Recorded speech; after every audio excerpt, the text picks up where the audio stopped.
Welcome to the Connector Laboratory here in sunny Pleasanton, California.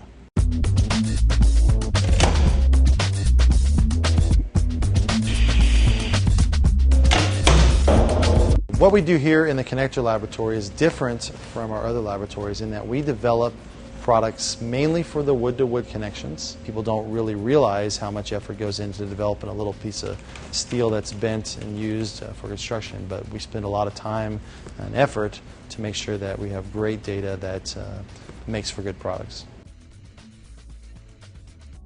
So this particular product that we're testing is our ITS hanger, and it's a top flange hanger that is attached to a wood header. We've got a joist with a loading bar that's going to spread the load out that we're transferring to it, and we'll take, and this actuator will apply a load until it sees the ultimate capacity. Along the way, we're also recording the deflection that we're going to be measuring throughout, and we're going to be examining what the load is at 1/8 of an inch of deflection as we go throughout the test. All right, here we go.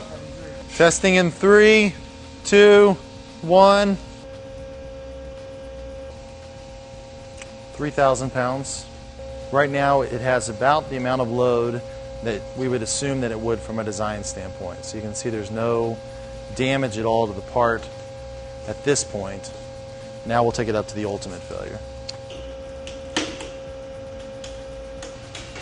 So we can easily call failure. It's definitely done getting load. So you can see that the wood is completely split out and the top flange has failed. So the part is starting to slide off. And if we let this run forever, this thing would ultimately just pop this piece of wood right out. For this test, we're going to be testing one of our HDU hold downs. A hold down is typically used in a shear wall to provide overturning restraint for the wall. So what we've got is our HDU hold down that is attached to a wood post. Okay, the wood post is attached to the actuator, which is going to pull up, put an uplift force on this post. The hold down is anchored to the test bed using this big steel plate, which is attached to the test bed. And so as this pulls up, this is restrained from lifting up by this big steel plate.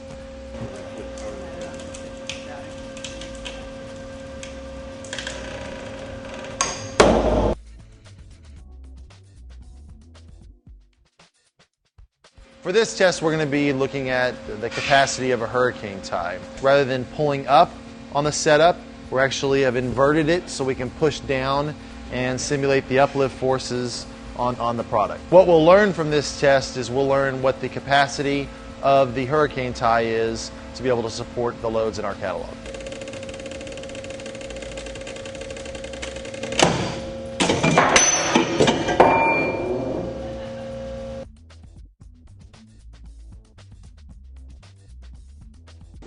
So what you can see is that we've got a pressure-treated wood test going on where we've got multiple pieces of pressure-treated wood. We hold the temperature at 120 degrees Fahrenheit and the humidity at 90% humidity. And we expose the wood for multiple days. Here's an example where we've got 2 pieces of wood that we dowel together with a piece of steel in between. And so this piece of steel is uniquely identified. We've weighed the sample beforehand, and then we'll be weighing it after the test is over. Right now it looks pretty clean, but as the test goes, you'll have different levels of corrosion.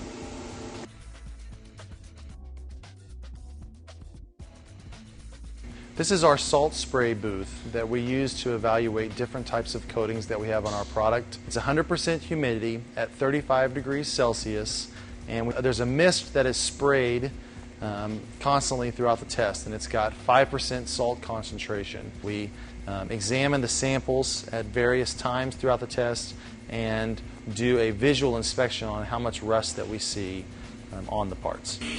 What Simpson does in product development and in support of our customers and in training and education is making the world a safer place. What we're doing is definitely making a difference.